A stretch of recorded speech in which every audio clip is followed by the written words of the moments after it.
Paradajz je biljka koja ima dosta veliku potrebu za vodom, pogotovo u vrijeme kada su temperature visoke i neophodno je redovno ga zalijevati. Paradajz je inače jedna od najlakših hortikulturnih biljaka za uzgoj koja postoji, toliko da bez obzira na to imamo li zemljište ili ne, možemo uživati u autentičnom okusu njegovih plodova proizvedenih bez hemikalija. Ali za to je, pored mnogih drugih radnji, važno zalijevati ga kada je potrebno. A kako da znate kada ga je potrebno zalijevati? Ako sumnjate u to i ne želite da vam biljke ožedne ili pate od viška vode, objasniti ćemo vam u nastavku kada i kako zalijevati paradajz. Biljke paradajza treba često zalijevati kako bi pravilno rasle. Voda je osnova za život, ali bez obzira na to, pretjeramo li sa vodom ili dopustimo da zemlja ostane suha mnogo duže nego što je to prikladno, korijenje će oslabiti i uginuti. Da biste to izbjegli, ono što morate učiniti jeste provjeriti vlažnost tla ili podloge u kojoj je posađen paradajz. Najbitnije jeste da ne zalijevamo kada se nije još dovoljno osušila zemlja, bez obzira koliko vode biljka paradajza želi. Uvijek moramo pokušati izbjeći i višak i nedostatak vlage oko korijena biljke paradajza. Razmislite malo o tome. Kako se osjećate kada pijete puno vode u jednom ispijanju? Uzrujani ste, boli vas stomak. Dogodilo vam se to što ste žedni se vratili kući i popili pola litre vode odjednom.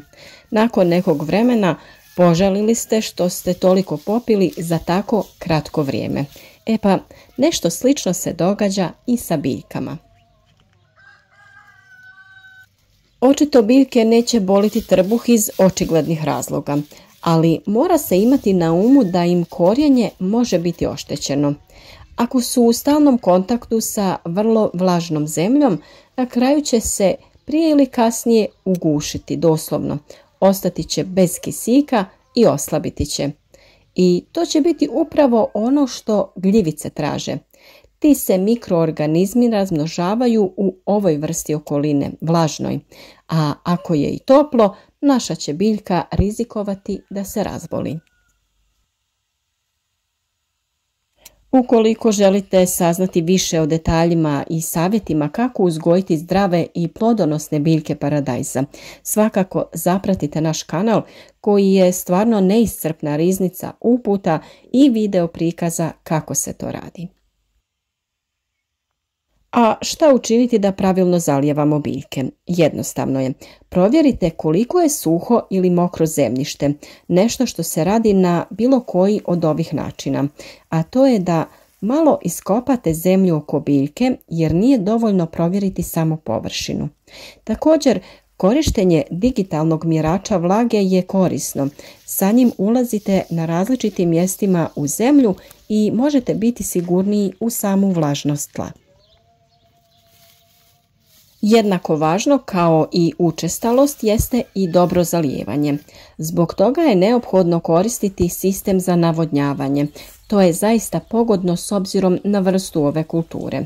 Na primjer, ako su biljke paradajza u vrtu, idealno je instalirati sistem navodnjavanja kap po kap, budući da će nam omogućiti da istovremeno imamo dobro zalijevane biljke, a samim tim ćemo izbjeći bespotreban gubitak vode. Suprotno tome, ako su vaše biljke u saksijama ili teglama, savjetuje se da ih zalijevate vodom za zalijevanje i da ispod njih stavite tanjur. Na taj način eventualni višak će da izađe na dno i biljka će biti bezbjedna. Nakon što smo odabrali i postavili sistem za navodnjavanje, kako možemo znati da on dobro zalijeva biljke? Znati ćemo je li zemlja vrlo vlažna, ali nije poplavljena. Pored toga, lišće, cvijeće i plodovi neće se vlažiti, jer u suprotnom mogli bi olakšati pojavu gljivica. Kod biljaka u saksijama zalijevanje mora biti često, ali ne toliko često kao kada je biljka u vrtu. Uglavnom, ljeti ih treba zalijevati otprilike 3 puta nedjeljno, ali ostatak godine oko 2 puta. Koristite kišnicu ili vodu bez hlora kada god možete i izbjegavajte vlaženje lišća, cvijeća i samih plodova. Ukoliko ispod imate tanjirić, za prevenciju je poželjno da redovno uklanjate višak vode. Na taj način malo vjerovatno da će se biljke zaraziti gljivicama. Sa druge strane, biljke u vrtu morati ćete češće zalijevati. Tokom ljeta može biti potrebno svakodnevno ih zalijevati. Ako je okoliš vrlo suh i topao, tada će se zemlja brzo isušivati. A u proljeće manje ih zalijevajte, otprilike 2 puta sedmično ili manje.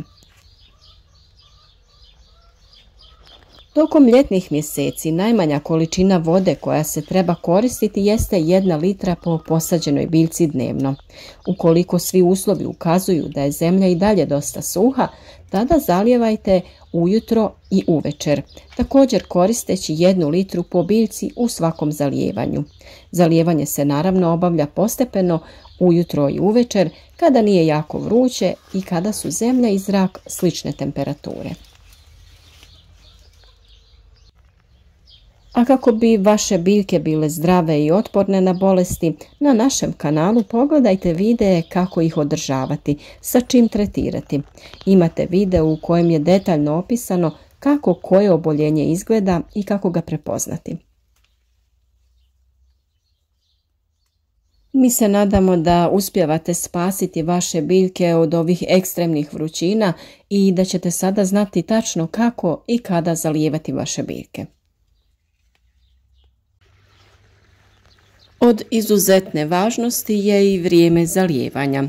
Treba izbjegavati najtoplije dijelove dana i zalijevanje obavljati rano ujutro ili uveče kada sunce zalazi. Vodu koju koristite naspite u bačvu i neka stoji do sljedećeg dana. Voda za zalijevanje ne smije biti vrela ili pregrijana ako stoji cijeli dan na suncu. Prije zalijevanja ju razblažite sa hladnom vodom, a također ne treba biti ni previše hladna direktno iz bunara ili vodovoda.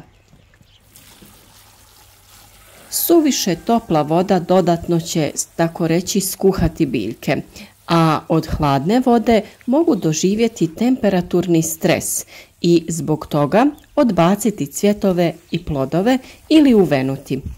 Također, usjev je potrebno zaštititi od vrelog vjetra koji je ključan u dehidraciji. Vrtlari često zanemaruju malčiranje, ali to je vrlo dobra metoda jer se tako zadržava vlaga i smanjuje rizik od gljivičnih oboljenja. Nakon sadnje biljaka oko njih se može dodati slama, sjeno, sjeckano lišće i slični prirodni materijali. Na taj način smanjuje se potrošnja vode, štedi se na vremenu koje trošite na zalijevanje, a biljke uvijek imaju dovoljno vlage. Ako ih jednom kvalitetno zalijete pod malčem, biljke mogu izdržati 2 do 3 dana da ih ponovo zalijevate, ali svakako nemojte dozvoliti da zemlja u potpunosti zasuši, jer to nikako nije dobro ni za korijen ni za biljku.